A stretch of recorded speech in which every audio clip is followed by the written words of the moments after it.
Il était une fois un homme qui avait la barbe bleue. Cela le rendait si laid et si terrible qu'il n'était ni femme ni fille qui ne s'enfuit devant lui.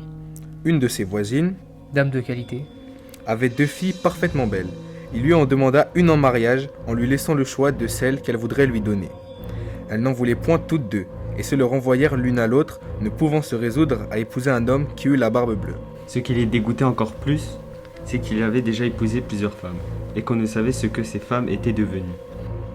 La barbe bleue, pour faire connaissance, les mena à une de ces maisons de campagne où on demeura 8 jours entiers.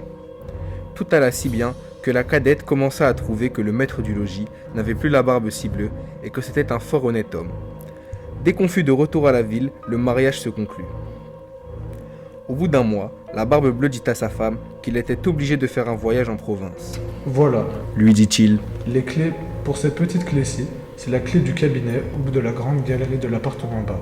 Ouvrez tout, allez partout, mais pour ce petit cabinet, je vous défends d'y entrer, et je vous défends de telle sorte que s'il vous arrive de l'ouvrir, il n'y a rien que vous devriez attendre de ma colère. elle promit d'observer exactement tout ce qui lui venait d'être ordonné. Et lui, après l'avoir embrassée, monte dans son carrosse et part pour son voyage. les voisines et les bonnes amies n'attendirent pas qu'on les envoyât quérir pour aller chez la jeune mariée, tant elle avait d'impatience de voir toutes les richesses de sa maison. N'ayant osé y venir pendant que le mari y était, à cause de sa barbe bleue qui leur faisait peur, Leurs amis, qui cependant ne se divertissaient point à voir toutes ces richesses, à cause de l'impatience qu'elle avait d'aller ouvrir le cabinet de l'appartement bas, fut si pressée de sa curiosité que sans considérer qu'il était malhonnête de quitter sa compagnie, elle descendit par un escalier dérobé. et avec tant de tentation qu'elle pensa se rompre le cou 2 ou 3 fois. Étant arrivée à la porte du cabinet, elle s'y arrêta quelques instants. Songeant à la défense que son mari lui avait faite, et considérant qu'il pourrait lui arriver malheur à avoir été désobéissant. Mais la tentation était si forte qu'elle ne put la surmonter. Elle prit donc la petite clé et ouvrit en tremblant la porte du cabinet. D'abord, elle ne vit rien. Parce que les fenêtres étaient fermées, Après quelques moments, elle commença à voir que le plancher était tout couvert de sang caillé, dans lequel se miraient les corps de plusieurs femmes mortes. Attachées le long des murs, c'étaient toutes les femmes que la barbe bleue avait épousées et qu'il avait égorgées l'une après l'autre. Elle pensa mourir de peur. et la clé du cabinet qu'elle venait de retirer de la serrure lui tomba de la main. Après avoir un peu repris ses sens, elle ramassait la clé, referma la porte et monta à sa chambre pour se remettre un peu. Mais elle n'en pouvait venir à bout, tant elle était émue. Ayant remarqué que la clé du cabinet était tachée de sang, elle l'essuya 2 ou 3 fois. Mais le sang n'en s'en allait point. Elle eut beau la laver et même la frotter avec du sable et avec du grès, Il y demeura toujours du sang, car la clé était faite. Et il n'y avait pas moyen de la nettoyer tout à fait. quand on ôtait le sang d'un côté, il revenait de l'autre. La barbe bleue revint de son voyage dès le soir même et dit qu'il avait reçu des lettres en chemin qui lui avaient appris que l'affaire pour laquelle il était parti venait d'être terminée à son avantage. Sa femme fit tout ce qu'elle put pour lui témoigner qu'elle était ravie de son prompt retour. Le lendemain, il lui demanda les clés et elle les lui donna, mais d'une main si tremblante qu'il devina sans peine tout ce qui s'était passé. D'où vient Lui dit-il, que la clé du cabinet n'est point avec les autres? Il faut dit-elle, que je l'ai laissé là-haut sur ma table. Ne manquez pas dit la barbe bleue. de me la donner tantôt. Après plusieurs remises, il fallut apporter la clé. La barbe bleue, l'ayant considérée, dit à sa femme, Pourquoi y a-t-il du sang sur cette clé? Je n'en sais rien. répondit la pauvre femme, plus pâle que la mort. Vous n'en savez rien? Reprit la barbe bleue, Je le sais bien, moi. Vous avez voulu entrer dans le cabinet. Eh bien, madame, vous y entrerez et irez prendre votre place auprès des dames que vous y avez.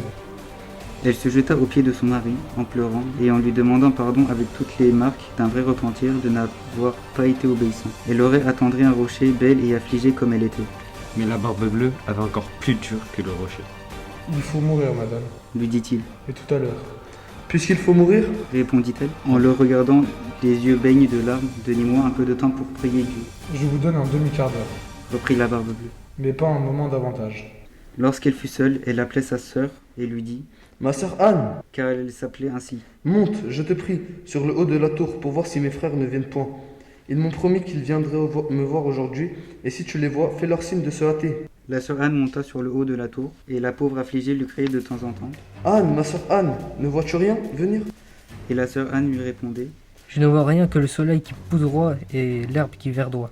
Cependant, la barbe bleue, tenant un grand coutelas à sa main, criait de toute sa force. Descends vite ou je monterai là-haut. Cria la barbe bleue. Je m'en vais. répondit la femme, et puis elle criait. Anne, ma sœur Anne, ne vois-tu rien venir? Je vois, Répondit la sœur Anne. une grosse poussière qui vient de ce côté-ci. Sont-ce mes frères? Hélas, non ma sœur, je vois un troupeau de moutons. Ne veux-tu pas descendre? Criait la barbe bleue. Encore un petit moment. Répondit sa femme, et puis elle criait. Anne, ma sœur Anne, ne vois-tu rien venir? Je vois 2 cavaliers qui viennent de ce côté-ci. Mais ils sont bien encore longs. Dieu soit loué. Cria-t-elle un moment après. Ce sont mes frères. Je leur fais signe tant que je puis de se hâter. La barbe bleue se mit à crier si fort que toute la maison en trembla. La pauvre femme descendit et alla se jeter à ses pieds, tout éplorée et tout échevelée. Cela ne sert à rien. Dit la barbe bleue, Il faut mourir. puis la prenant d'une main par les cheveux et de l'autre levant le coutelas en l'air, il allait lui abattre la tête. La pauvre femme se tournant vers lui et le regardant avec des yeux mourants, le pria de lui donner un petit moment pour se recueillir. Non, Dit-il, recommande-toi bien à Dieu. et levant son bras, dans ce moment, on heurta si fort la porte que la barbe bleue s'arrêta tout court. On ouvrit, et aussitôt on vit entrer 2 cavaliers qui mettaient l'épée à la main courir droit à la barbe bleue. Il reconnut que c'étaient les frères de sa femme, l'un dragon et l'autre mousquetaire, de sorte qu'il s'enfuit aussitôt pour se sauver. Mais les 2 frères le poursuivirent de si près qu'ils l'attrapèrent avant qu'il puisse gagner le perron. Ils lui passèrent leur épée au travers du corps et le laissèrent pour mort. La pauvre femme était presque aussi meurtre que son mari, et n'avait pas la force de se lever pour embrasser ses frères.